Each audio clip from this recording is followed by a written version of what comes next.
Bonjour tout le monde, bienvenue au podcast Au-delà des plans, le podcast de la construction. Chaque semaine, je reçois des entrepreneurs issus du milieu de la construction qui nous parlent de leur parcours et de leur histoire. Tout d'abord, j'aimerais remercier nos commanditaires, qui est l'équipe de La Joie, qui est une agence manufacturière en équipement de plomberie pour le résidentiel et le commercial. Ils savent mettre le bon produit à la bonne place, donc lâchez-leur un coup de fil. Et j'aimerais remercier aussi Bugatti qui nous fournit des cadeaux pour les invités, des super beaux sacs. Donc, vous pouvez consulter leur site web. Cette semaine, on reçoit comme invité Annie Daniel de Kiva Design qui nous parle de son parcours incroyable qui passe par l'armée, Harvard, UCLA. Donc, sur ce, bon podcast! Vous écoutez Au-delà des plans avec Bruno Rajotte.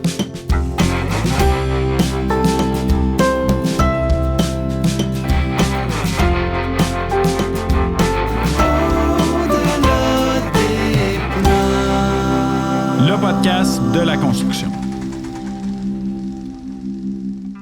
Rebonjour Annie, on continue part 2 de l'entrevue. On a parlé de un peu de ta carrière, ton parcours, l'armée, tout ça. Puis là, on était rendu Kiva Design, architecture avec la venue de ton associé qui est... Marc Labrec. Marc Labrec, on ne l'avait pas nommé. Marc. Ben oui, c'est vrai, on ne l'avait pas nommé. Mais oui, Marc Labrec, qui est un jeune homme extraordinaire. Jeune homme parce que je suis une jeune femme aussi. On a le même âge à peu près. Oui, c'est quelqu'un d'extraordinaire. Lui aussi, il a fait 2 bacs parce qu'il aussi est très curieux. Puis... il a finalement tombé sur l'architecture. Il a obtenu son OAQ pendant qu'il était chez Lemay sur le projet du Royal Mount. Puis on s'entend tellement bien, ça n'a aucun bon sens. J'aurais jamais rêvé d'avoir un associé où est-ce que, on peut vraiment se dire les vraies affaires, mais on n'est jamais fâché un contre l'autre. Des fois, on va lever le ton un peu, là, mais c'est tellement rare, je me rappelle même pas c'est quoi la dernière fois, puis ça se règle dans la minute que ça se passe. Puis il n'y a pas de, rancune ou de « Ah ouais, mais tu m'as fait ça, tu m'as dit telle affaire. » On se dit vraiment, on reste poli, là, mais on se dit les vraies affaires, puis on prend les bonnes décisions, puis on partage les mêmes visions, la même direction, puis je dis « Écoute, ça va super bien. » Puis c'est un gars qui est créatif, mais hyper technique aussi, fait qu'il a le meilleur des deux mondes, il est capable de faire un projet d'architecture extraordinaire qui a un look incroyable, mais en même temps, tu sais que les plans vont être tellement ça coche, il n'y aura pas d'erreur, il va repasser dessus, il repasser dessus, puis il est vraiment hands-on avec son équipe. Puis les gens apprécient ça de lui aussi, parce qu'il y a une rigueur au travail. Puis écoute, même nos designers d'intérieur, on les a comme forcés à apprendre le code du bâtiment. Parce qu'on a dit, écoute, tu peux venir nous voir là, puis nous poser la question, là, mais c'est comme un enfant qui vient nous voir puis qui dit... c'est comment qu'on épelle tel mot, tu sais, ben, prends le dictionnaire, là, puis check-les. Tu vas apprendre bien plus si tu prends le temps de le checker dans le dictionnaire ou sur ton iPad. Le dictionnaire, c'est encore mieux que l'iPad. Mais, en tout cas, tu vas l'apprendre beaucoup plus parce que tu vas le voir, tu vas le rechercher, tu vas avoir fait l'effort, tu sais, que tu viens juste poser la question puis que tu as la réponse instantanée. Fait que ça a été pas rough, mais ça a pris une transition, là, on va se le dire. Mais là, ça va super bien. Puis les gens sont encore plus performants du fait qu'ils savent que quand ils font un aménagement, il faut que tu regardes les distances de parcours, il faut que tu regardes où est-ce que tes sorties d'urgence sont situées. Puis ça fait du sens là, dans ton aménagement parce qu'il y avait plein de choses des fois, comme quand on regardait les plans de design. Ailleurs! Qu'il y avait du rouge un peu ses plans. Puis des choses que tu répètes et répètes, puis à un moment donné, t'es comme, OK, un corridor en impasse, c'est un corridor en impasse. Là, c'est, à un moment donné, tu vas-tu apprendre que ça, on peut pas en avoir. Là. Exact, parce que une des choses que vous faites chez Kiva Design, on a eu à travailler ensemble dans le passé, c'est tout votre côté, je sais que ça va paraître bizarre, en fait, pour les auditeurs qui vont dire, ben, il me semble que ça devrait toujours être comme ça, mais vous partez du côté hyper fonctionnel, le côté pour améliorer la fluidité du travail dans un espace de bureau et par la suite, vous rendez ça beau. Oui. Mais c'est ça. En 2 étapes. Mais oui, on dirait que c'est comme, tu prends ça pour acquis, mais souvent, c'est pas ça qui se passe. On regarde plus... la beauté de l'espace. Puis oui, c'est important, mais nous, puis c'est peut-être mon côté, j'ai fait des opérations de centres commerciaux, puis de tours de bureaux, puis de tours résidentiels. Puis je sais qu'il y a une fonctionnalité qui est hyper importante. Fait que quand je rentre dans une industrielle ou dans un bureau commercial, un bureau d'avocat, bureau de comptable, n'importe quoi, vous avez des opérations. À tous les jours, vous rentrez au bureau, mais plus maintenant, là, mais admettons que vous rentrez au bureau à tous les jours, vous avez quand même des gens avec qui vous passez plus de temps que d'autres, mais ces autres gens-là avec qui vous passez moins de temps, il faut quand même que vous les voyez, tu sais. Fait que il y a vraiment une séquence, il y a une synergie qu'il faut comprendre. Puis, tu sais, c'est pas vrai que j'ai déjà géré un bureau de plombier, tu sais, sur le boulevard industriel à Laval. Là. J'ai jamais fait ça de ma vie. J'ai aucune idée comment que ça s'opère puis comment que ça fonctionne. Puis t'as la shop en arrière avec tous les produits du Gicleur, de ci puis de ça, que j'ai aucune idée non plus comment que ça fonctionne. Puis, mais je suis curieuse puis je veux comprendre, tu sais. Puis c'est pas parce que je veux faire ça, mais je veux m'asseoir avec mon client puis qu'il me dise, présentement, là, dans tes opérations, là, qu'est-ce qui fonctionne super bien, puis qu'est-ce qui fonctionne moins bien, puis qu'est-ce qui fonctionne mais que tu aimerais peut-être améliorer. Puis juste te poser ces questions-là, puis de comprendre qu'est-ce qui t'explique, puis de poser des questions pour aller plus dans le détail, parce que des fois, tu sais, quand on vit quelque chose à tous les jours, on l'explique, puis on pense que tout le monde va comprendre en 5 secondes. Là. Mais là, moi, j'ai bien des questions de dire, ouais, OK, mais là, ton département de comptabilité, y a-tu rapport avec... Ah, pas vraiment. Là. Tu sais, une fois par mois, la fille, elle peut se déplacer pour venir nous faire signer ses papiers. Ça, c'est des choses... mais je rentre comme si je rentrais comme une employée chez eux, puis j'essayais de comprendre le fonctionnement de son bureau avec l'intérim de la shop en arrière, en même temps qu'on passe d'une industrielle. Puis, ça prend du temps. Mais après ça, quand tu fais ton plan, puis que on fait un puzzle, là, on met différentes places, différents mondes à différentes places, puis là, on les place sur le plan, puis là, le monsieur, il est dans l'autre bord de toi, il est à côté de toi, puis il est comme, ouais, OK, ouais, peut-être que lui, je le mettrais là, puis lui, puis là, on joue. J'ai dit, tant que si on est sur plan, là, ça coûte pas cher. C'est quand on va commencer à monter des murs, puis que tu vas me dire, oh non, on aurait peut-être dû faire ça, que là, ça va coûter cher. Fait on s'amuse avec ça, puis à un moment donné, quand on est là, puis on le regarde, puis on est comme, OK, je pense qu'on l'a, puis que le client, il dit, je pense qu'on là, c'est bon. On a vraiment tout ce qu'on a de besoin, puis ça fonctionne super bien. Si on peut avoir ça, là, on est les champions. Bien, là, on part avec les plans techniques. Puis après avoir fait les plans techniques, bien là, on rentre le design avec les couleurs d'entreprise ou autres, de ce qu'on veut faire, les types de luminaires. Tu sais, on peut habiller n'importe quoi, n'importe qui, là. Du moment que, tu sais, quand ton corps fonctionne bien, là, je peux t'habiller en Ralph Lauren ou je peux t'habiller en Christian Dior. Ça va fitter. Pas de problème. Ça va tout fitter. Ça va tout fitter, mais au moins, tu vas être en forme puis tes opérations vont être 100%. Fait que c'est un petit peu ça l'approche. Puis en même temps, on est écologique, on est des éco-architectes et éco-designers. Oui, bien, on en reparlera des valeurs, mais j'avais juste un commentaire. Les clients doivent vous adorer. Écoute, je savais pas vraiment avant que je prenne la barre, parce que on a vraiment changé Kiva, tu sais, on a vraiment repris Kiva puis on l'a transformé de A à Z. Fait qu'avant, c'était vraiment du design intérieur, c'était du plus petit pied carré, on prenait un petit peu n'importe quoi qu'on nous donnait. Là, on est devenu vraiment plus sérieux comme firme, puis je dirais que les clients, à partir de ceux qu'on a rentrés, là, c'est des gens qui nous réfèrent. Puis je pense que c'est le meilleur marketing que je peux pas avoir au monde. Fait que, tu sais, je paierai jamais pour avoir une page de publicité dans Espace Magazine ou dans un... Parce que c'est pas là... Ben, c'est parce que, tu sais, j'en vois des annonces, là, de différentes compagnies d'architecture, de construction ou autre, tu sais, puis pourquoi que je ferais affaire avec toi? Parce que tu as une page dans un magazine? Tu sais, quelqu'un qui a fait affaire avec moi, qui a travaillé sur un projet pendant 3 mois de temps, puis qui dit... Aïe, vous êtes à la coche, c'est écœurant, vous n'avez jamais échappé une balle, puis même que vous avez comme under promise, over deliver, là, c'est sûr que, tu sais, j'entends parler de quelqu'un qui cherche un architecte ou un designer, c'est sûr que je lui donne ta carte. Puis c'est ça qui se passe, c'est que nos clients parlent en bien de nous, puis éventuellement, ben c'est ça lead à d'autres projets, d'autres mandats, des super de beaux mandats, puis des mandats que tu te dis... Tu sais, Marc et moi, en architecture, on a un certain background, mais on l'a acquis chez Lemay ou dans d'autres firmes d'architecture, puis pour Marc. Puis on peut pas se servir de ce background-là quand tu as ta propre firme. Tu sais, oui, tu as le bagage d'expérience, mais tu peux pas dire « j'ai travaillé sur le Royal Mount chez Kiva ». Tu sais, ça marche pas, là. Tu sais. Fait que comment est-ce que tu fais pour acquérir un client comme Carbon Léo, admettons, quand tu t'appelles Kiva?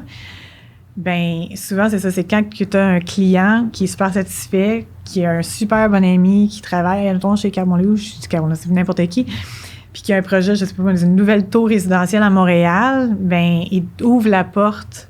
Puis c'est là que tu peux faire des super de beaux projets d'envergure, malgré que tu n'as pas le portfolio d'entreprise qui, normalement, te permettrait de faire ce genre de projet-là. Puis quand tu livres la marchandise sur ça, ben le sky's the limit, là, tu peux faire plein de choses, plein de belles choses. Puis là, vous êtes rendu combien chez Kiva? On est 15. On est 6 dans l'équipe d'architecture, puis le reste, c'est du design avec administration. Le overhead. Le overhead! Mais un overhead qui est fantastique, par exemple. Là, ils valent leur pesant d'or. Fait que je suis très contente de mon équipe, très, très fière de mon équipe. C'est vraiment du monde extraordinaire. Puis on est une famille. Là. C'est toujours ça. Dans toutes mes compagnies, on devient toute une petite famille. Puis on se fait des petits parties, des 5 à 7. On s'est fait... écoute, il y a un de nos techniciens qui est DJ. Fait qu'on s'est fait un barbecue cet été malgré la pandémie avec nos masques. Puis on s'est dit, ouais, mais toi, tu vas faire le DJ, puis l'autre va se faire sur le barbecue. C'est ça qui est cool, tu sais, dans ton équipe, tout le temps un lien à la musique. Tout le temps. T'as-tu un double deck, un double back? Non, tu peux pas rentrer ici là-dessus. Mais ce côté-là familial, c'est sûr que ça vient avec ta venue dans Kiva, puis la devenue de Marc dans Kiva. Mais t'as amené d'autres valeurs. J'aimerais ça te parler des valeurs de la business parce que, bon, les 3 premières, je les ai marquées parce que je voulais être sûr de ne pas les oublier. Les 3 premières, créativité, intégrité, collaboration, je pense que ça va de soi. Vous êtes une équipe très dynamique, vous essayez de travailler tout le monde ensemble. Côté intégrité, ça, ça fait partie, c'est primordial. On ne devrait même pas avoir à le mentionner. Mais exact. Pour moi, ça vient de base, mais je comprends, il n'y a peut-être pas tout le monde qui est 100% intègre là-dedans.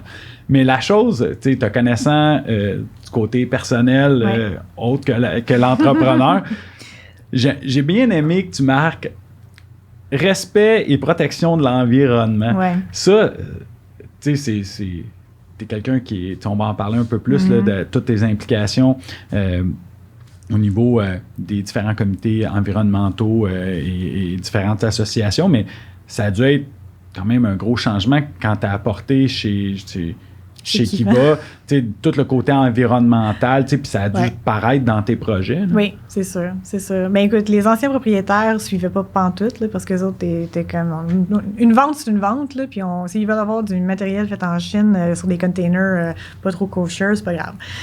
Puis c'était tellement à l'encontre de mes valeurs les plus fondamentales que j'ai dit non. Nous, on est un produit québécois, canadien, puis on va essayer de pousser des matériaux qui sont locaux.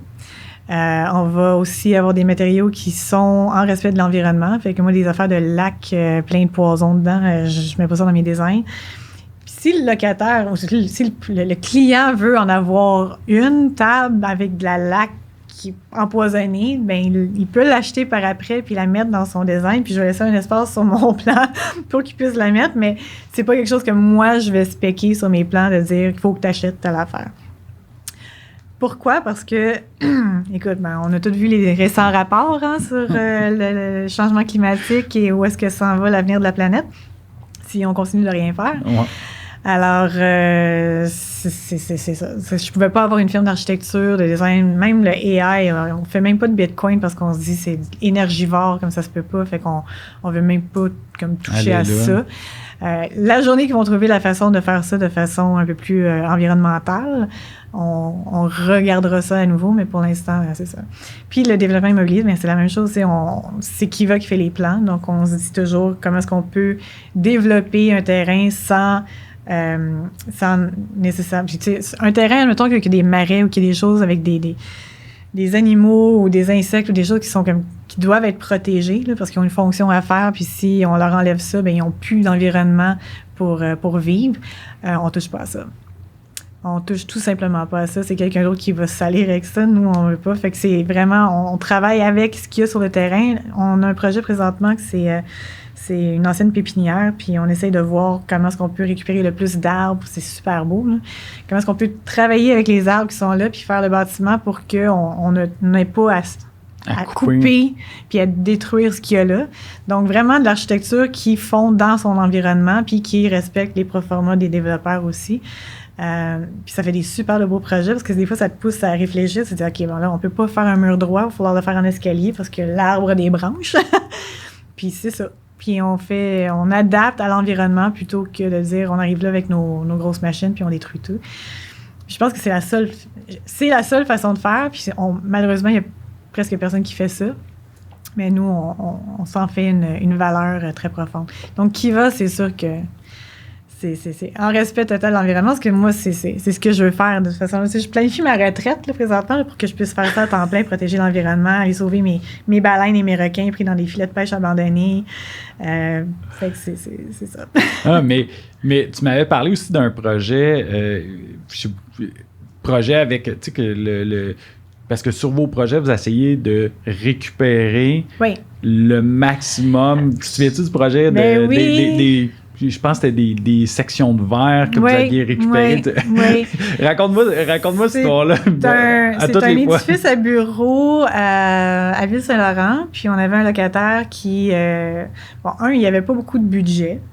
Puis le propriétaire de cet immeuble-là, l'ancien locataire, avait des murs de verre à perpétuité.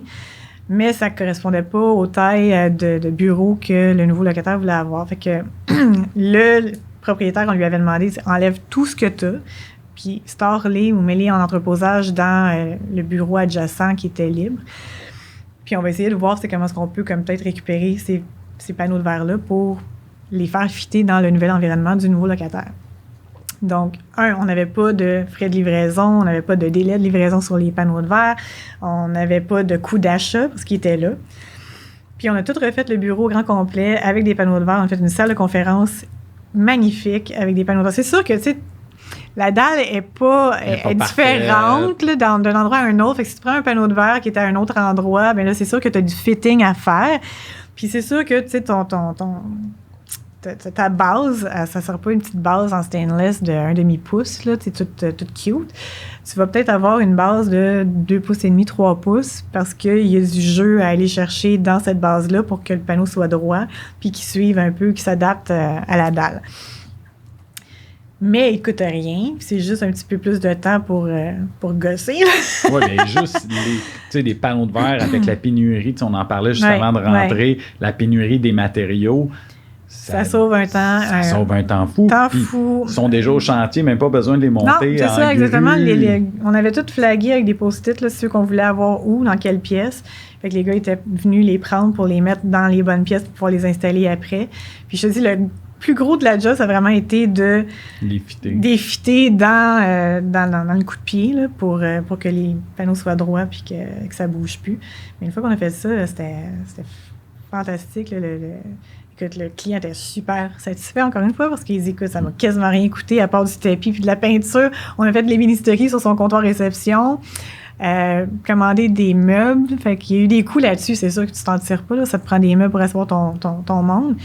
Mais le gros du projet, c'était vraiment les bureaux fermés en verre avec les salles de conférence, etc. Fait que, écoute, le coût, l'échéancier, tout ça, ça a été comme super bien. Puis on nous réfère. Puis en même temps, nous, ça nous fait du bien parce qu'on est comme, au lieu d'envoyer ça dans un site d'enfouissement, tu sais, puis moi, ça me brise le cœur. Des fois, je vois des choses, des containers dehors, là, puis il y en a. Plein de containers de construction qui sont remplis des portes en bois massif, là, tu sais, que OK, oui, ils sont acajou, puis il n'y a pas personne qui aime ça, mais c'est une porte en bois massif, là. Moi, je vais faire affaire. J'ai envoyé ça chez mon ébéniste, là, puis je vais dire, regarde, enlève-moi la teinture là, de ça, là, puis on va repeinturer sur nos couleurs ou on va faire une teinture comme bois naturel. On va récupérer dans un projet, là. T'sais, on va pas mettre ça dans un container. Ça me fait capoter. Fait que, tu sais, c'est bien de la perte, puis après ça, on attend après des nouveaux matériaux, puis, tu sais, on est vraiment une société de consommation, puis j'aime ça comme être capable sur mes projets de limiter cette surconsommation-là. Ouais, ben puis faire aussi beau. Ben, tu limites ta surconsommation, tu réduis ton empreinte environnementale. Puis c'est quelque chose qu'on envoie à notre client aussi. Exact. Ce qui peut aussi lui dire, écoute, nous, on a un minimum d'empreinte sur la planète par rapport à ce qu'on a fait dans nos bureaux. T'sais, on prend pas de kérésie nécessairement. Ben, mais ça devrait pas être tout le temps comme ça. Toutes les fit-up de bureau, là. Ben, en fait, je dis les fit-up de bureau, en fait, majoritairement. Ça peut, écoute, dépendamment, ça dépend si tu pars d'une firme, je sais pas moi, d'informatique, où est-ce que c'est tout du bureau ouvert, puis que là, il y a une firme je sais pas, d'avocats qui rentrent, ils ont besoin de tous des bureaux fermés. t'as pas vraiment de matériel à récupérer que tu peux vraiment te servir. Mais encore là, il y a toujours des partitions à quelque part, que tu as un mur qui dorment, là. Ben, tu te dis, tant qu'à le démolir, est-ce qu'on peut pas juste comme l'agrandir puis lui donner une curve pour faire quelque chose comme un mini coin café ou quelque chose. Fait que tu minimises ta démolition. Puis on fait beaucoup de déconstruction aussi. On fait vraiment quasiment juste de la déconstruction. Fait que la déconstruction, c'est que tu vas sur le chantier, puis ce que tu as enlevé, tu l'enlèves, mais ton matériel, il est recyclé. Fait que au lieu de tout partir dans un container pour aller se faire enfouir, ben tes stocks de métal sont récupérés dans un atelier de récupération de métal. Ton gyps... Non, il n'est pas trié Non, c'est ça. Il est trié vraiment sur place, puis ils viennent chercher les containers contenant métal, cuivre, etc., etc. Là, fait que c'est ça. C'est un peu plus de temps, c'est un peu plus de gestion, mais tu le récupères tellement. Je veux dire, puis c'est devenu une seconde nature, on se pose même pas la question, c'est ça qu'on fait. Oui, c'est ça, parce que là, vous autres, c'est votre day-to-day. Ça fait partie de votre empreinte, puis je pense, là, ça fait 3 ans qu'il va. Ouais. Quasiment. On s'en va ça 4, là. Ouais. Fait que là, ça doit être intégré avec tout le staff. Tous les employés doivent. Oui, et puis je veux dire, il n'y a pas personne qui va te dire non, moi, je ne veux pas faire ça. T'sais.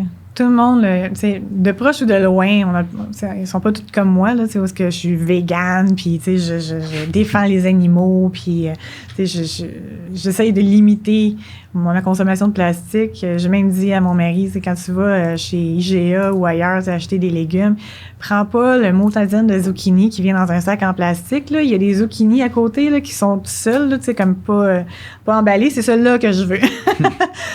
C'est juste pour comme passer le message qu'on n'en a pas besoin de plastique. Puis oui, c'est sûr que ça conserve plus longtemps, mais c'est le zucchini que tu vas l'acheter puis tu t'en sors dans ta recette le soir même. Tu n'as pas besoin de ton plastique tant que ça. Fait que moi, je suis vraiment à l'extrême. J'essaie de réduire ma consommation de plastique au maximum. Là, je me suis commandé le Hummer électrique.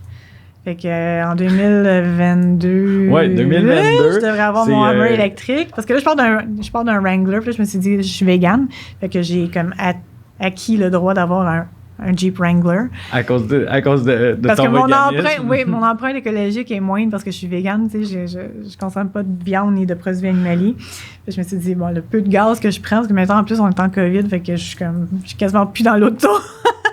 J'ai dit, je l'ai mérité. Mais en même temps, c'est ça. Je vais essayer quand même de faire mon deuil du Wrangler. Je l'aime beaucoup, mon Jeep. Pour aller vers le Hummer électrique. Il est full électrique. Oui, il est fait très, que je devrais pas. Puis, d'un autre côté, je me dis, les batteries versus le gaz, c'est moins CO2, mais ça a une empreinte pareille. Peut-être dans 15 ans.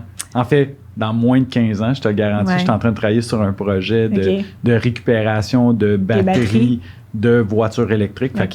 Puis le Québec a subventionné ces projets-là. Il va en avoir une quinzaine d'usines pour récupérer ces différentes batteries-là à travers le Québec. Fait que c'est déjà en marche. Fait que tu peux avoir la conscience tranquille. Mais ça me fait souvent rire, ton exemple de véganisme avec ton Jeep, ça me fait souvent rire au monde qui vont au gym puis qui essaient de stationner plus proche. Ils vont rester 5 minutes dans l'auto pour essayer de trouver la pente la plus proche. Mais il va aller faire une demi-heure de jogging sur le tapis. Il va te stationner dans le fond. Je comprends pas ça. Moi, c'est que les fois que je suis allée au gym, j'ai toujours parké loin. J'ai marché là où il y a une place. Exact. Là, pas nécessairement obligé. Pas à côté. T'attends pas que le gars il sorte pour prendre la place à côté de la porte. Moi, je trouve ça complètement... Mais on a une programmation en tant qu'humain aussi. Là. Tu vas aller au magasiner, puis la plupart du monde vont essayer de se stationner. Écoute, au Carrefour Laval, c'était ça. Il y en a du stationnement, mais il n'y a pas personne qui veut aller proche de la bretelle de l'autoroute. Tu comprends? Ils veulent tous être à côté de la porte. Puis tu t'en vas marcher à un centre commercial qui fait comme, je pense que c'est 2,6 millions de pieds carrés. C'est 2 fois Place Alexis-Nihon, en superficie plate. Puis je suis comme, sérieusement, là, tu vas, OK.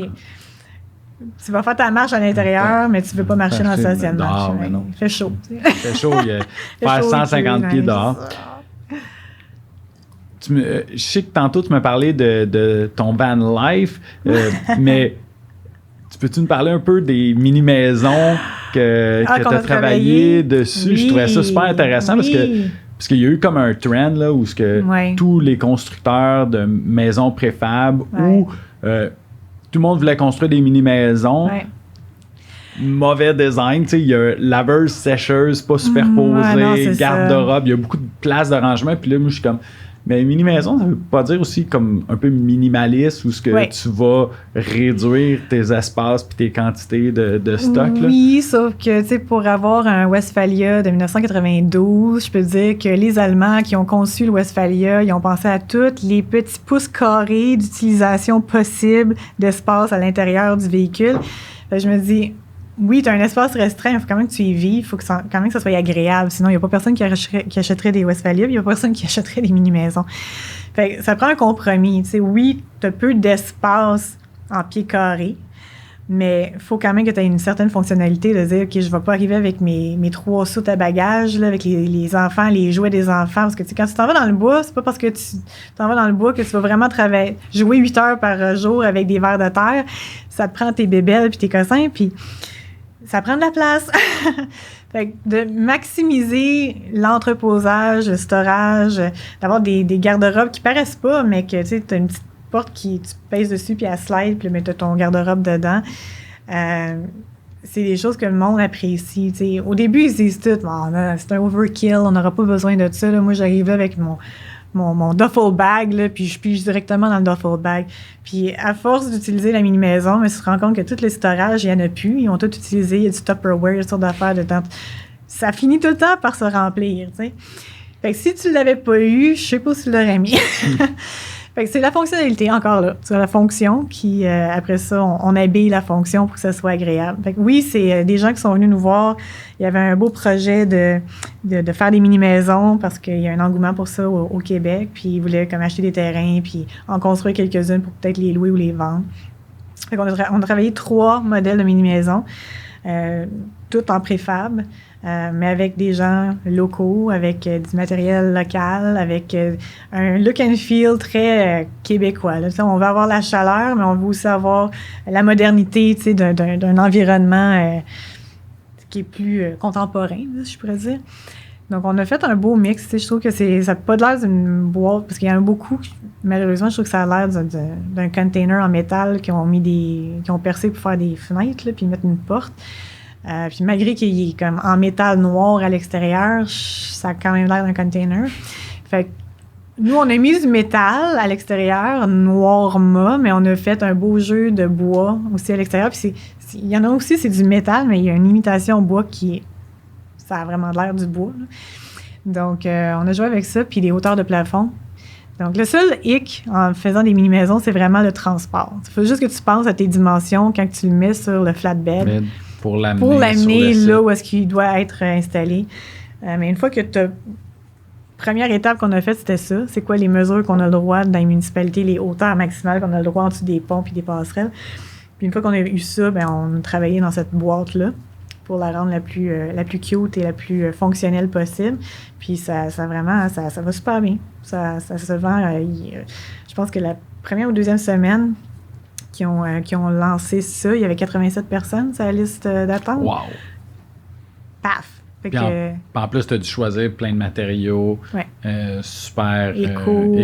Pas de COV, pas de ci, pas de ça. Éclairage LED, mais que tu peux dimmer. Fait que, éco-énergétique, là, c'est sûr. Puis on avait fait une option où est-ce que tu pouvais être branché sur un aqueduc ou de l'électricité. Puis une où est-ce que tu es vraiment indépendant. Fait que avec les panneaux solaires. Les panneaux solaires, ou sinon, il y a des génératrices, des choses comme ça que tu peux brancher dessus. Fait que c'est quasiment comme un Westphalia quand tu le branches sur le terrain de camping ou quand tu es vraiment indépendant puis tu te démerdes avec ta petite tank d'eau. Là, tu gères ton eau. C'est là que tu apprends que tu l'as facile. Hein? Tu rentres à la maison, tu ouvres le robinet, puis des fois, tu laves la vaisselle puis tu y penses pas, le robinet coule. Ouais.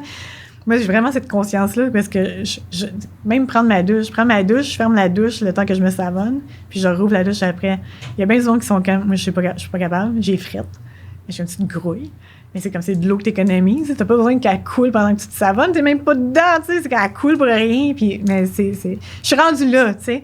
Fait que moi, de vivre dans un Westphalia avec une petite tank d'eau à gérer pour faire ma vaisselle, ma bouffe, prendre ma douche, je suis pas si pire. Oui, bien. Mais pour de vrai, ça se fait bien. T'sais. Souvent, on dit quand tu n'as pas le choix, un peu comme le Westphalia, que tu as une tank de 18 gallons. c'est pour ta journée, puis il faut que tu vives avec ça. Des fois, même 3 jours. Moi, c'est ça. Ben là, tu vas t'adapter, tu sais, à ce moment-là. Fait que... Mais c'est là aussi que tu prends conscience de toute l'eau que tu utilises normalement. Puis là, tu te dis, OK, là, il faut que je fasse attention parce que je suis à ma 3e journée, puis il me reste à peu près comme 10 litres. Là, il faut que je mange, il faut que je fasse ci, ça. Je vais avoir le temps de me rendre à mon autre camp pour prendre ma douche. Ça, c'est tout ça. Mais ça te force à faire la réflexion de dire, il faut que je manage ma consommation d'eau. Puis d'électricité, parce que, tu sais, je veux dire, quand tu es indépendant sur un Westphalia, ta batterie de spare, elle dure pas super longtemps. Yes. Je voulais te parler de la dernière valeur. On a abordé tantôt les valeurs. C'est un autre des valeurs qui m'a surpris. En même temps, te connaissant, ça m'a pas surpris, mais quand même que tu l'exposes comme valeur de l'entreprise, qui est le leadership. Ben oui, parce qu'on veut que on fait notre architecture et notre design d'une façon qui... on s'impose ces règles-là d'être écologique, d'être hyper efficace puis hautement supérieur techniquement. Fait que quand on arrive sur un chantier, il n'y a pas de zone grise. L'entrepreneur, il a compris. Ses sous-traitants, ils ont compris. Les questions ont toutes été répondues. Puis, tu sais, ils soumettent des prix, c'est clair. Là. C'est rare qu'on ait des directives de chantier. Les directives de chantier, c'est parce que le client, il dit « Ah, j'ai vu ça en fin de semaine, là, j'aimerais peut-être ça, avoir ça. » Il faut qu'on l'ajoute, tu sais.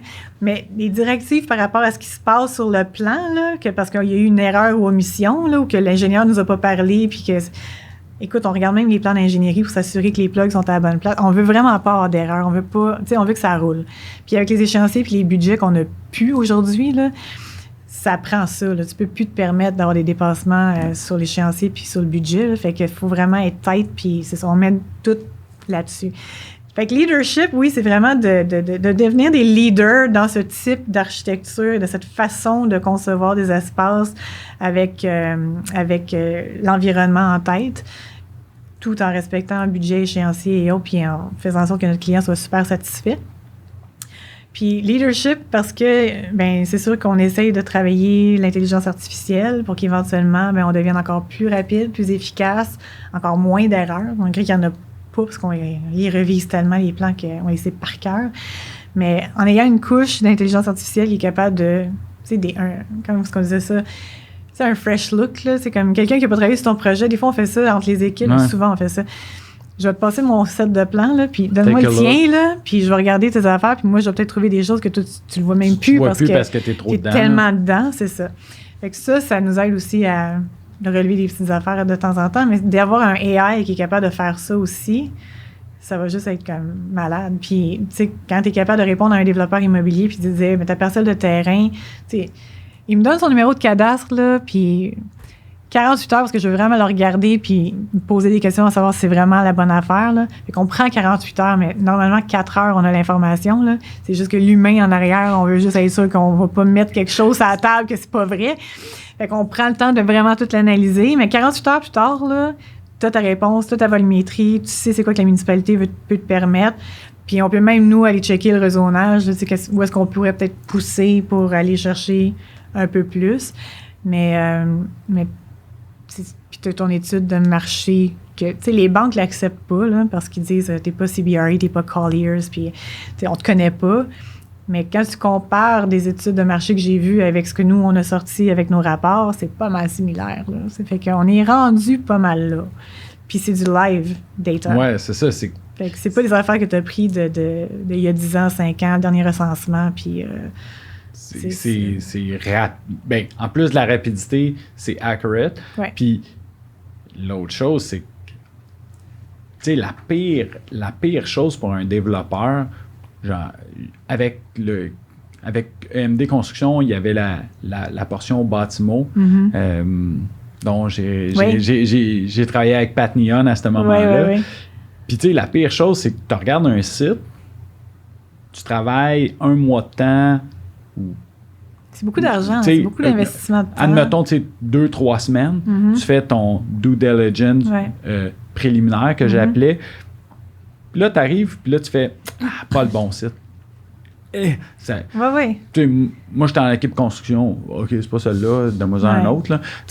Mais ça doit être hyper frustrant là, pour les gens en développement versus là, avec y a-tu un nom, ce logiciel-là? Ou il est pas C'est encore? l'Inquirer. Oh, Inquirer!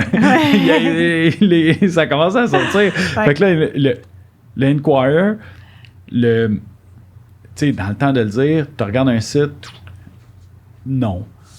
Oui. Ou tu sais, sûrement, ta connaissance, il peut même sûrement te mapper, là, c'est ça. Moi, je suis rendue là. Présentement, on regarde tout ce qu'il y a de disponible, puis là, ben, il donne les low-hanging fruits. C'est sûr que tu vas faire le maximum d'argent pour. Mais là, on veut pousser ça encore plus loin pour dire un terrain qui n'est pas à vendre, qui est comme déjà là, occupé par, admettons, une industrielle à Anjou, que, il y a plusieurs algorithmes, c'est vraiment compliqué, là, mais il va être capable de dire, ce terrain-là, là, si tu le développes, parce qu'il y a une demande de locatif, admettons, à Anjou, dans ce coin-là, puis il n'y a pas de terrain. Mais si tu prends ce terrain-là, de cet industriel-là, que tu l'achètes, tu le redéveloppes pour faire un multirésidentiel, parce que tu es proche d'un Provigo, IGA, Maxi, Canadian Tire, Walmart, nanana, tu as un métro, tu as des, ci, ça. Tu vas rentrer dans ton proforma automatiquement, combien ça peut coûter déplacer cette entreprise-là, admettons, sur l'autre. Puis là, c'est là que tu te rends compte que lui, il va voir son site, il regarde ses affaires, il lit les nouvelles. Tout ça est automatisé, là, mais il lit tous les articles que cette compagnie-là, je ne sais pas, Mécanorac, whatever, est située sur ce terrain-là. Puis la plupart de ses clients sont situés dans l'ouest. Mais là, elle est dans l'autre bord de l'autoroute. Fait que tous ces camions, quand ils shippent, il faut tous qu'ils fassent le 8 pour partir vers l'ouest. Il est comme du mauvais bord, tu comprends? Fait que, si tu vas le voir, tu dis, écoute, il y a un terrain de l'autre bord, là, je te prends, je t'aménage, on refait toutes tes affaires, il y a sûrement des affaires que tu n'aimes pas présentement, là, je te le fais, je te bâtis ta bâtisse, je prends ton terrain, puis je construis mon affaire de multirez là, puis que malgré tout ce coût-là, tu es capable de dégager 28 à 30 de ROI. On le fait-tu ou on le fait pas? On le fait. En tout cas, moi, j'embarque. Ben, c'est ça. Mais c'est quelque chose que personne voit, là. Parce que le gars, il est sur son terrain, le terrain n'est pas à vendre, il y a un terrain de l'autre bord qui est à vendre, mais il n'y a personne qui a pensé de le déménager. Tu sais, c'est fou, là, ce que ça peut aller te chercher juste en donner.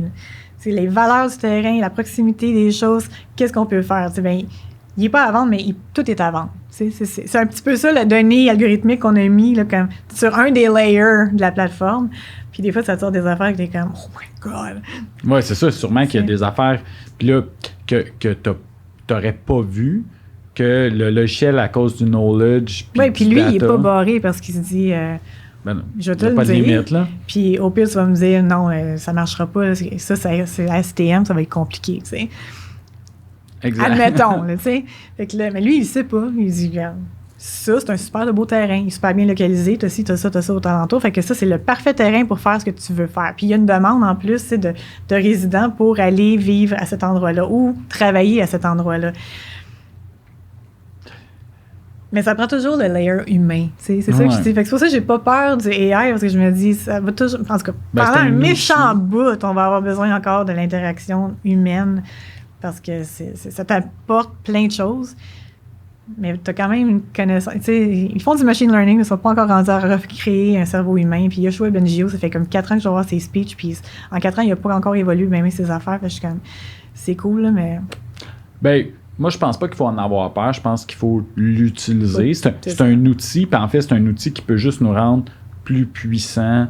Au niveau décisionnel, au niveau puis plus rapide. C'est plus le côté éthique. C'est parce que tu peux t'en servir pour des bonnes choses, mais tu peux t'en servir aussi pour d'autres choses, comme pas du développement immobilier. Exact. Mais je suis pas mal sûr. Ouais, c'est ça, je viens de lire récemment, là, un pirate informatique qui a monté justement un système pour voler du Bitcoin. Là, fait que c'est une bonne affaire que vous ne soyez pas dans le Bitcoin. Non, c'est ça. On s'est dit non. Mais il y a une question qui me vient, c'est Kiva Technologies, c'est arrivé quand? Parce que là, tu sais, ce logiciel-là me semble... En tout cas, je sais pas s'il est développé, j'y ai jamais touché, là, mais me semble proche ou très proche d'arriver à point. C'est quand est-ce que Kiva Technologies était fait? Parce qu'on est parti de l'histoire où que vous étiez 6 en même temps que tu achètes Kiva Design, Architecture. Puis là, il arrive quelques mois avant la pandémie. Puis là, on part Kiva Technologies. Vous êtes rendu combien là-dedans? Là, on est 89. C'est cool. Tu dors quand? Moi, je dors. Lui, c'est mon monde qui ne dort plus. Là, parce qu'écoute, de fil en aiguille, c'est vraiment, tu sais, c'est pour ça que je te dis, oui, tu sais, on travaille fort. Oui, j'ai des bonnes équipes en arrière de moi. Mais il y a aussi une espèce de, tu sais, on tombe à point au bon moment, tu sais. Puis, on a travaillé avec des compagnies où est-ce qu'on a vendu des solutions logicielles. C'était même pas de l'AI, là, c'était du IT, là, on va se le dire. Du AI, tout le monde dit AI, là, mais il y a bien des affaires AI qui c'est pas du AI pantoute, là. C'est vraiment juste de la technologie bien ordinaire. Puis on a fait quelque chose pour eux, puis il y a des principes qu'on a automatisés un petit peu avec de l'AI. Puis de là, ben, tu sais, ils ont demandé plus de choses, puis on a développé. Puis à un moment donné, ce monsieur-là, qui était président d'une compagnie que je ne nommerai pas, qui était un de nos premiers clients, ben il y avait des super de bonnes relations avec des géants technologiques parce qu'ils achetaient beaucoup de leurs produits. Alors, il nous a mis en communication parce qu'il disait, ils ont de la misère, tu sais, ils n'ont pas assez de programmeurs pour faire avancer leurs affaires. Fait que peut-être qu'ils pourraient comme vous donner une partie à faire, je sais pas. Fait qu'il nous a mis en relation, puis là, ben, on s'est assis avec le monsieur en question, puis il nous a expliqué qu'est-ce qu'il voulait faire, puis on a dit, ben écoute, moi, je peux mettre 22 personnes là-dessus, tu vas l'avoir la semaine prochaine, ton produit, puis comme, ben voyons donc. Fait qu'on y a sorti en 4 jours. Puis là, il est revenu, puis il a dit, OK, ben là, je peux pas donner toute la solution complète parce que nous, puis, tu sais, tous les géants technologiques, c'est comme ça. Ils vont donner une partie, puis après ça, tu vas shipper ta partie quand elle est prête de tester. Puis il y a quelqu'un qui l'assemble directement dans leur siège social ou wherever qu'ils veulent l'assembler. Mais c'est du monde qui travaille chez le géant technologique qui assemble. On peut les nommer, Annie. Amazon, Microsoft, Google, tu sais, mais en même temps, c'est ça. Ils sont tous les méga. Ouais. C'est quand même incroyable là, que vous partez d'un petit projet 6 après un 6 mois de cours de programmation qui était tout simplement à juste curiosité, enlever tes peurs de juste comprendre c'était quoi, puis là vous arrivez à travailler avec tous ces géants là, 89 employés, un logiciel qu'on travaille de temps en temps quand on a le temps là, parce qu'écoute, on est tellement occupés, on a tellement de mandats, puis tu sais ils développent, c'est incroyable là, donc là, ils savent qu'on est vite, tu sais, fait qu'ils nous donnent des échéanciers encore plus courts, là, fait qu'on est un petit peu essoufflés, mais les équipes trippent parce qu'ils travaillent sur des choses qu'ils n'auraient pas la chance de travailler comme dans d'autres compagnies. Mais encore là, c'est ça, tu sais, fait que des fois, quand ils arrivent, c'est une semaine entre la fin de quelque chose, puis le pitch pour l'assemblage, puis le départ de l'autre projet, ben des fois, j'ai comme 5 personnes que je peux peut-être mettre, parce que souvent, ces personnes-là sont mises sur d'autres projets pour les avancer plus vite, là, parce qu'on n'a pas d'échéancier, c'est fou. Là.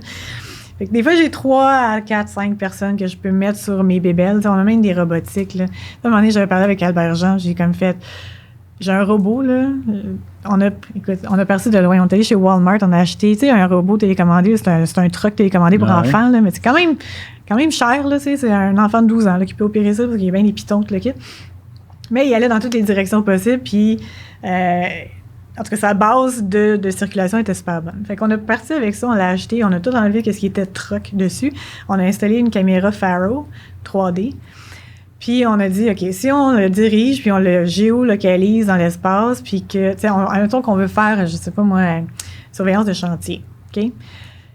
J'ai un plan, il a uploadé son plan, fait que le truck, caméra, c'est qu'il faut qu'il voit ce plan-là en physique dans l'espace. Fait que là, la première chose qu'il fait, c'est qu'il se géolocalise, c'est pour partir au bon point sur le plan Revit puis sur le plan plancher.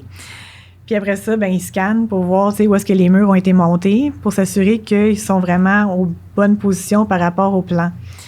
Mais ça, c'est tous des cossins qu'on essaye de faire qu'on n'a pas le temps. Mais écoute, c'est drôle. Puis écoute, à un moment donné, on voulait faire du traçage. Fait que là, il faut que je refasse. On a un condo commercial là, où on a nos 89 personnes. Mais il n'y a plus 89 personnes chez nous. Là, je pense qu'on 10. Là. C'est une adresse. C'est une adresse, c'est ça. Mais on avait, écoute, un lounge cafétéria là-dedans où est-ce que c'était le seul plancher qui était comme en béton scellé. Là. Puis, malgré qu'on a mis des cartons à terre, on a essayé de jouer avec la peinture pour faire le traçage par robot. On s'est dit, au lieu que l'entrepreneur passe 2 jours à faire du traçage de murs par rapport à nos plans sur le plancher avec plein de monde, ça coûte cher. Tu mets ton robot overnight, il va faire ton traçage à spur de plan, puis ça finit là. Puis le lendemain, tes gars rentrent, puis ils me posent leur stud. Fait qu'on a fait des tests. Là, le plancher est un petit peu beurré, plein de peinture, puis la peinture, on pensait qu'elle partait, mais elle part pas. Fait qu'il va falloir que je refasse ça. C'est super beau chez nous, tu sais, c'est vraiment beau dans le condo, là, c'est wow! Mais c'est des tests comme ça qu'on fait. Puis, tu sais, les gars s'amusent en même temps, là, ils trippent, là, c'est comme des enfants, là, c'est des passionnés. C'est des ados, puis là, ben, ils ont même mis un... C'est comment est-ce qu'il s'appelle, là? Erpaka, je sais pas quoi, là, de Star Wars, là. En tout cas, ils ont mis la poupée dessus, tu sais, fait qu'ils... C'est ça. Des geeks, on s'amuse entre geeks. Puis, mais on a vraiment du fun. Fait qu'ils travaillent super fort, tu sais, à programmer puis à être dans leur bulle. Puis des fois, tu sais, je leur donne des projets comme ça où est-ce qu'ils sont comme... ils deviennent adolescents, là, puis ça arrive, ça trippe. Mais c'est ça. C'est toutes les choses que je me dis. C'est des projets, j'aimerais ça les sortir. Puis Albert Jean me dit, hey, écoute, j'aimerais ça voir ça en action, ce robot-là. Puis mais je suis pas rendue là encore. Tu sais, je suis pas... on n'a pas fini. Tu sais, il est pas assez... parfait pour que je puisse le faire rouler vraiment les yeux fermés sur un chantier puis que je me dise oui, ce qu'il me donne, c'est ça. Fait que, faut que tu sois dans ton 1%. Faut que je sois dans mon 1%, puis je suis vraiment... Le robot, je suis pas là. Puis là, la base Walmart aussi, c'est pas... géolocalisation, mais quand il tourne un coin, des fois, il dévie juste une petite affaire là, parce que les pneus sont faits... exact. Il y a de l'amélioration. C'est ça. C'est fait que, c'est ça. Il y a des petits trucs à regarder. Puis là, t'avais Kiva Design Architecture, Kiva Technologie. Ouais. Puis là, t'as un mois avant la pandémie, t'étais pas assez occupé. Ouais. T'étais pas assez occupé. Fait que février 2020, t'as lancé Legacy. Oui. C'est quoi exactement? Ben, Legacy, j'ai rencontré Patrick Nyon, qui est le petit-fils d'Alexis Nyon. C'est pour ça que je te dis toutes mes affaires sont reliées. Là. Il y a un mapping. Oui, il y a un mapping qui se fait automatique. Je sais pas. Moi, je pense que mon histoire de vie est déjà écrite, puis je vais juste suivre. Mais ouais, Patrick Nyon, le petit-fils d'Alexis Nyon, où est-ce que j'ai géré son centre commercial, puis vraiment, vraiment bien fait. Là, quand même, c'est un visionnaire, le gars, il était extraordinaire. Et Patrick, son petit-fils, je l'ai rencontré au Grand Bâtisseur. Puis on s'avait cliqué, on s'était parlé, puis on avait comme fait « Hey, tu sais, mais moi, je fais de l'architecture. » Lui, il travaillait encore chez... je sais pas s'il était Brocolini ou chez EMD encore. Mais en tout cas, on s'était dit « à un moment donné, on ira luncher ou on se parlera d'idées. » Puis c'était resté là. Puis à un moment donné, il était chez EMD Bâtimo, puis il m'a dit « Écoute, tu sais, j'aimerais ça peut-être essayer de partir ma propre affaire. » Fait que... T'embarques avec moi, tu as déjà l'expérience, déjà entrepreneur, tu sais comment que ça roule. Moi, j'ai mon gros background de développeur, mais toi, tu as la gestion. Fait qu'il dit, moi, je suis zéro en gestion, je sais pas comment opérer un centre commercial ou des tours de bureau ou des tours résidentiels, mais je suis capable de dire quel terrain tu vas prendre puis combien tu vas faire dessus. Puis j'ai dit, regarde, on va essayer. Puis on a commencé à partir ça. Puis quelques mois plus tard, on signait notre premier gros partenariat avec Castello, Éric Fortin et Urbania, Sébastien Lessard. Fait que, Patrick et moi, on s'est regardés et on a comme fait « Wow! » Puis ça va super bien. On a 179 unités sur 10 étages qui sont en train de lever à Pointe-Claire. Oui, j'aime tout le temps quand tu me parles de ce projet-là parce que initialement, c'était un 40 logements que oui, parce qu'on n'avait pas l'argent à investir pour faire du 179 unités. Là. On s'est dit, on va commencer avec des petites affaires, on va faire nos dents, puis tranquillement, pas vite, on va monter, puis l'argent qu'on fait, on va le réinvestir. Puis on voulait vraiment partir de scratch. Là. Puis, mais non, le sort, on a voulu autrement. Fait qu'on est allé dans les Major Leagues. Puis là, il en est rendu où, ce projet-là? Il est en train de se construire. Il est prêt. Il va être prêt pour l'automne 2022. On a fini le bureau de location. Là, fait que on a une dame, Marie-Ève, qui travaille là-dedans là, à nous à louer, convoiter des locataires, puis à répondre à leurs questions, puis à essayer de signer des promesses de bail. Mais ça va super bien. Malgré la COVID, malgré l'augmentation des prix de construction, des délais, on a pris les principes de construction d'Urbania. Fait qu'il y a du préfab là-dedans. Puis Urbania, mais Stéphane Lessard a tellement des bonnes relations avec ses constructeurs, là, ses entrepreneurs, ses sous-traitants, que ça a aidé aussi. Là. Donc, puis c'est un pro, là, de la construction. Il connaît son affaire. Sa femme a travaillé avec lui, elle connaît son affaire. C'est vraiment... Puis on a appris énormément aussi. C'est le Dream Team là, que vous avez... Totalement le Dream Team. Castello, c'est plus le côté admin, exploitation, cash flow, proforma, puis savoir que on va rentrer dans les échéanciers puis dans le budget. Puis c'est hyper correct, mais ils ont tellement de projets en arrière de la ceinture que... C'est rassurant. C'est hyper rassurant parce qu'on se dit, OK, nous autres, c'est notre premier projet tout seul. Là. On vole de nos propres ailes, mais on est accompagné de 2 méga house. Des gens super intelligents, super brillants aussi. Fait que, non, ça vraiment, là, on est aux oiseaux. Et puis ça va super bien. On a lancé le site Internet, là, Urban West, pour aller visiter les types d'unités puis voir les common amenities. Il y a un lave-toutou, le lave-chien dans le sous-sol parce qu'il y a le stationnement, parce qu'on savait que la démographique de Pointe-Claire, les gens ont des chiens. Fait qu'on s'est dit, on va accepter les chiens, puis on va mettre quelque chose que quand tu promènes ton chien dehors, puis il revient tout peinturé.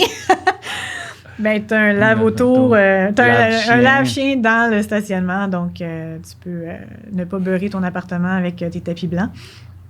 Et puis il y a des common areas, des aires communes où est-ce que tu as une cuisine, parce que tu sais, c'est un parti de famille chez vous là, de 15-20 personnes dans ton 3,5, bonne chance. Fait qu'on a fait une cuisine complète où est-ce que tu peux recevoir, déjà tu la loues là, sur une application, puis tu peux recevoir ta famille là pour 4 heures. Puis ça fait partie de la ton disponibilité. Offre. C'est ça. Avec un gym, une piscine creusée, tout, là, wow. le gros... J'ai hâte de voir ça. Va voir le site Urban West, puis tu vas voir tout. C'est fantastique, c'est vraiment bien fait. On a parlé de bien des choses dans ton parcours, mais il y a une chose qu'on n'a pas parlé, puis je veux vraiment en discuter. Tu sais où est-ce que je m'en vais? Peut-être. T'as fait Harvard? Ah oui. Puis là, attends un peu, t'as fait Harvard, puis là, t'es à UCLA. Oui. Mais UCLA, c'est plus par loisir. Hein. Oui, ouais, c'est ça. Oui. Parle-moi d'Harvard pour commencer. Harvard. Écoute, ça a été suicidaire parce que c'est une job à temps plein, puis je travaillais déjà à temps plein quand j'ai fait ça. Fait que, ça, c'était dans le temps d'Alex Signon? J'étais à Alex Signon, oui. Puis fait que c'était en ligne, c'est sûr. Avec quelques cours où est-ce qu'il fallait que je me déplace, les examens, toutes les remises de documents, il fallait que j'aille là-bas directement pour les remettre parce qu'il y avait une certaine sécurité, là, où ils voulaient s'assurer que c'était bien toi qui donnais tes affaires. Mais ça a été, écoute, c'est international. J'ai fait le Global Leadership, là, fait que c'est le même qu'Obama. Puis, ça se plug bien, ça. Ça se plug bien, oui, mais en même temps, ça a été de la job... Combien de temps que tu as fait Harvard? Écoute, ça a été 2 ans, mais hyper intensif. Puis c'était des business cases de fou. On travaillait avec des équipes. Mon équipe, il y en avait qui étaient comme en Chine, en Allemagne, en France. Fait qu'on avait tous des fuseaux horaires différents, c'est juste pour s'accommoder. Fait qu'on avait décidé que la plage horaire la plus efficace pour tout le monde, c'était 2 heures du matin. Fait que de 2 heures du matin à 4 heures, 5 heures du matin, je travaillais en équipe avec mon monde pour faire arriver notre recherche ou notre business case. Fait que ça a été intense. Puis on avait des espèces de... Mais tu sais, ils ont un curriculum incroyable. Ils ont vraiment... Tu peux pas dire tu vas là puis tu as appris à peu près comment gérer une business puis comment est-ce que l'économie mondiale fonctionnait. Tu as une petite idée. Non. Tu es capable de leader l'économie mondiale puis prendre des décisions demain en parlant avec le gars du Japon puis en disant ça fait plus de bon sens. T'sais. C'est tellement détaillé, c'est tellement intense que j'en ai eu mal au cœur pendant 2 ans. Puis j'ai décidé d'y aller puis de continuer pareil, mais il y a tellement... Écoute, je pense qu'il n'y a pas un soir que j'étais quand et je continue tout, j'abandonne. Parce que c'était tous les soirs. Ouais. Tu finissais ta petite journée de travail à Alex Signon. Parce que tu n'as pas rien passé. Il y avait des chutes Niagara dans le centre commercial. C'est une petite journée normale. Puis à 6 heures, t'embarquais, suivais ton cours. 11 heures le soir. Ouais. Prenais une petite douche, entraînement, 2 heures du matin, commençait le travail d'équipe. Ouais. C'était pas tous les jours les travaux d'équipe, mais quand c'était là, c'était intense pas mal. Le lendemain matin, j'avais vraiment besoin de mon Starbucks. Tu sais, le venti, là? Ouais. 2. Avec une paille. Wow, c'est tout à ton honneur parce que, tu sais, Harvard... Mais je voulais l'avoir, je l'ai eu, mais si c'était à recommencer demain matin, je le sais pas. Je le sais pas. Écoute, ça me sert à tous les jours, là. C'est comme prendre des décisions, comprendre les proformas. Tu t'en vas dans le business, puis OK, tu fais affaire avec un avocat qui te shoot un partnership agreement, mais si j'avais pas fait Harvard, j'aurais jamais compris ce partnership agreement-là. Les contrats, c'est juste de développement, là, de faire une société en commandite de 3 partenaires pour faire ce projet-là, puis que la société se tient juste à cette... Pour comprendre ça, les niveaux de détails, les niveaux d'information qu'il y a là-dedans, puis de t'assurer que tu es protégé, là, ça prend ça, là. Je veux dire, tu deviens pas un avocat, tu deviens pas un notaire, tu deviens pas un comptable pour autant, mais tu as assez de notions pour comprendre si tu es bien protégé ou pas. Puis ça, c'est moi, ça. Ça, c'est la définition de la control freak. Je veux pas contrôler personne, mais moi, en tant que personne, là, tu veux être protégé. Je veux tellement comprendre tout à un certain niveau où est-ce que je te fais confiance en tant qu'avocat, là, mais m'a quand même checké tes affaires.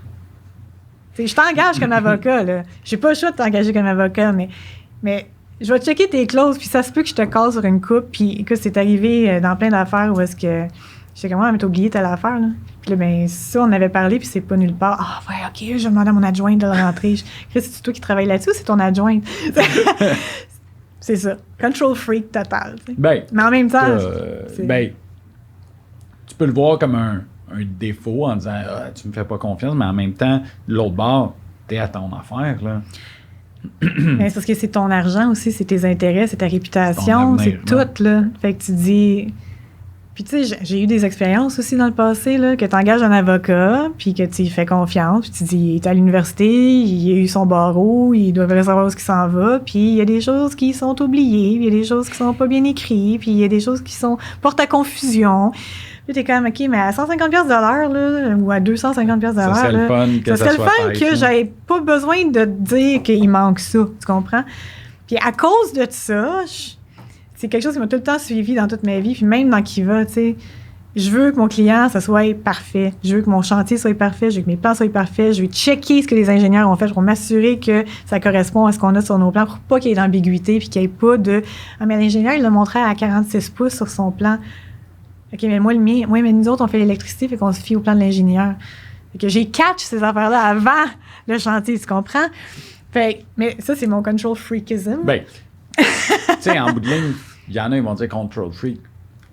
Et tu fais ta job, là, tu sais. Pour moi, quand quelqu'un coordonne des plans, ben, ça devrait être coordonné. Mais c'est la moi, clé, je pense que je là. le pousse à l'extrême parce que quand tu regardes ce qui se passe dans d'autres bureaux ou même chez ton avocat ou ton comptable, c'est pas 100%, tu sais. Puis c'est dur, on dirait, d'avoir un 100% du monde, tu sais, de dire non, mais c'est mes intérêts, là, tu sais, c'est moi. T'sais, quand ça va être eux autres, ils vont y checker en maudit et close, parce que c'est leurs intérêts, leur affaire. Mais quand tu as un client, c'est aussi important parce que c'est encore plus important, tu sais. Puis des fois, je trouve que souvent, je trouve que ça manque. Je trouve que c'est pas là, c'est pas ça la coche. Puis ça m'irrite. Puis je suis comme... Puis mon chum, il me dit...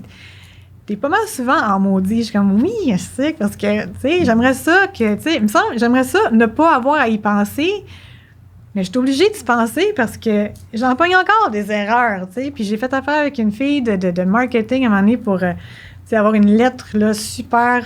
Il y avait des fautes dedans. Je suis comme, sérieusement, là. Tu sais, je suis pas une prof de français, là. Puis je suis plus à l'aise en anglais, là. Puis il y a des fautes de français... Comment tu peux ne pas pogner le feu au... Non, ben, c'est à cause que tu as un niveau de professionnalisme maladif. Non, ben, pas maladif, parce que, tu sais, il y en a qui vont dire, ah oui, c'est maladif. Ouais. Quand tu es pointé du doigt, tu te dis, j'ai un freak out. Mais quand c'est toi qui débourses l'argent pour le service que toi, tu rends en vérifiant ça, tout le monde veut avoir ce service. En fait, à la base... Ils s'attendent à avoir ce service-là. Ça devrait toujours être ce service-là qui doit être là. D'après moi, oui. Pour surveiller les intérêts, tu sais. Ouais, puis souvent, tu sais, je regarde tous les ordres professionnels, la raison d'être de ça, c'est protéger le public puis être sûr que les services promis sont rendus. Fait que ça devrait normalement être le cas tout le temps, tu sais. Si on parle UCLA... Oui. Ton loisir UCLA. Oui. Parce qu'en plus d'être impliqué dans Sea Shepherd. Plein de David fondations, Suzuki. plein de choses qui tiennent à cœur, qui touchent tes valeurs. Ouais. Tu trouvais que c'était pas assez, fait que Ben, l'affaire, c'est que je me suis... ça fait longtemps que je suis activiste, puis que je défends l'environnement, les animaux, ça. Puis, à un moment donné, je suis rentrée dans des rangs, j'ai rencontré des gens, puis je voulais comme passer le message à un plus haut niveau.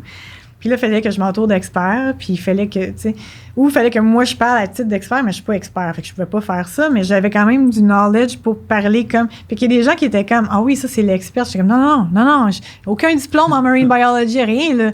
Mais je le sais parce que j'aime tellement ça que j'en mange, puis je peux vous dire, tu sais, comme, qu'est-ce qui se passe, là. J'ai lu des études, j'ai lu le Journal of Oceanography, puis of Marine Biology, puis, tu sais, il y a plein de choses là-dedans, plein de données là-dedans que je me dis, c'est pour ça que je vous les transfère, mais c'est pas moi qui les ai faites, là, ces données-là, c'est pas moi qui ai fait la recherche, tu sais. Puis là, ce que je me suis rendu compte, c'est que quand tu leur dis ça, c'est comme tu perds toute crédibilité. Ah, t'es pas un expert, OK, t'as pas un bac en marine biology, OK, t'es juste monsieur, madame, tout le monde qui s'intéresse à ça. OK. Puis là, ton message passe pas. Fait que là, je suis rentrée... Il y a moins de poids, là. Ouais. Fait que là, je suis rentrée sur le Ocean Panel, puis c'est à ça que je me suis cognée. C'est que j'avais des super de bons points, mais ça rentrait là puis ça sortait de l'autre bord parce que j'avais pas le petit papier ou quelque chose qui disait que j'avais un petit peu de crédibilité. Fait que je me suis tannée, puis j'ai dit, j'ai toujours voulu apprendre sur la biologie marine. Ça m'a toujours intéressé, les animaux marins, puis oceanography, puis tout le kit. Fait qu'il y avait une possibilité de prendre un cours à UCLA. Puis là, j'ai hésité entre UCLA et San Diego. Il y en avait plein, là. Il y avait même Oxford, mais j'ai pris UCLA. Puis j'ai commencé à étudier, puis écoute, c'est même pas de l'étude parce que je lis les guides, j'absorbe ce que le prof me dit comme une éponge, là. Puis j'ai pas besoin de relire mon livre, ça rentre tout seul. Puis je me disais, à la fin de ça, j'aurais pas mon bac parce que je peux pas faire les cours sur place, là, c'est d'aller dans le bateau, prendre les échantillons puis toute la patente. Mais tous les cours théoriques, je vais les prendre, fait que je suis capable d'accumuler assez de crédits pour avoir un certificat. Puis je me dis, au pire, je fais le certificat. Un jour, j'ai le temps, j'irai faire le reste des cours pour aller chercher le bac. Mais au moins, juste ça, là, de dire UCLA, certificat Marine Biology, tu vas-tu m'écouter, là? Puis en même temps, mais ça me permet aussi de plus comprendre ce que les experts disent. Quand j'ai une conversation avec des experts, c'est sur un panel, où est-ce qu'on essaie de se mettre la tête à pondre un document pour l'envoyer à M. Trudeau pour qu'il se grouille. Ben, je comprends plus, j'absorbe plus, puis je suis capable de poser des questions, puis d'essayer d'aller plus loin, alors qu'avant, j'avais pas toutes ces notions-là. Fait que ça me permet de... Ouais, je suis comme moins niaiseuse quand je me couche le soir. Moi, je peux te le dire, t'es toute sauf niaiseuse. T'as un bagage, tu sais, Annie, qui est assez incroyable. Je suis juste l'enfant qui arrête pas, tu sais. Je suis pas un adulte. Je suis pas écrasée sur mon sofa. J'ai toujours la curiosité enfantine, tu sais, de découvrir des nouvelles affaires. Puis quand j'ai des sujets qui m'intéressent plus que d'autres, ben ça va de soi, c'est tout seul, ça se fait automatique. Fait que, tu sais, je le vois pas comme étant quelque chose que je me mets une tâche ou que c'est « Oh my God, où est-ce que tu prends le temps? » Ça se fait, c'est comme, tu sais, il y a du monde qui aime ça lire des romans à l'eau de rose, là, tu sais, de romantisme, là, puis de toutes sortes d'affaires. Moi, j'ai ça pour mourir. Les biographies, pas capable.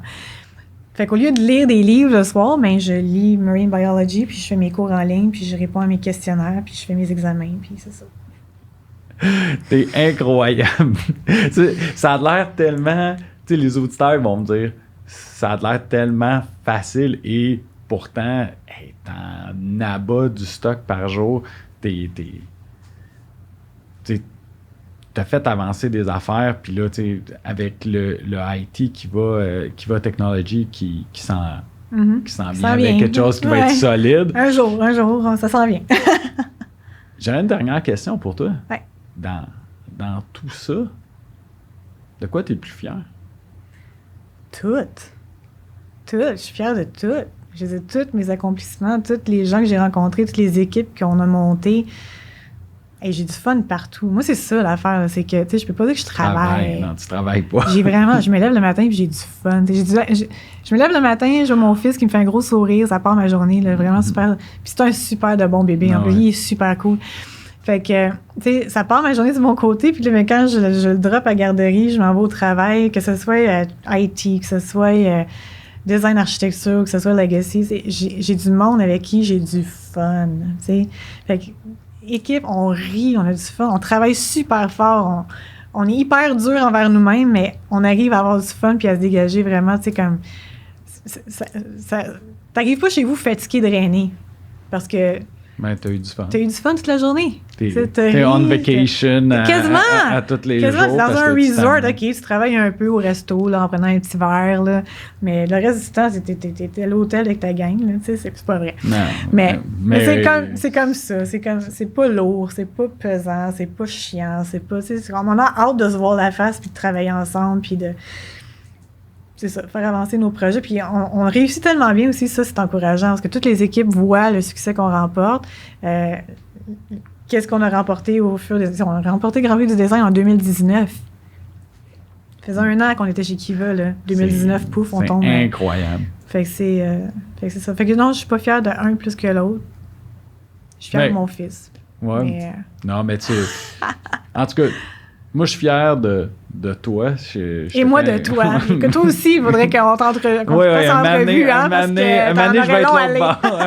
Un mané, je vais être l'autre bord du micro. Je vais en parler du parcours éventuel. Mais un énorme merci, Annie, pour ton temps. Tu as un parcours qui est incroyable.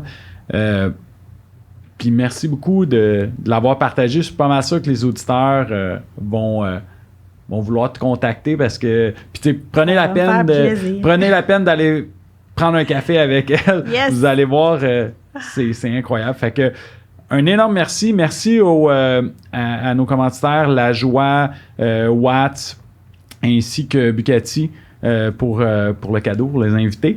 Donc, pour les auditeurs, on se revoit la semaine prochaine avec un autre parcours d'un entrepreneur du milieu de la construction. Merci beaucoup. Merci.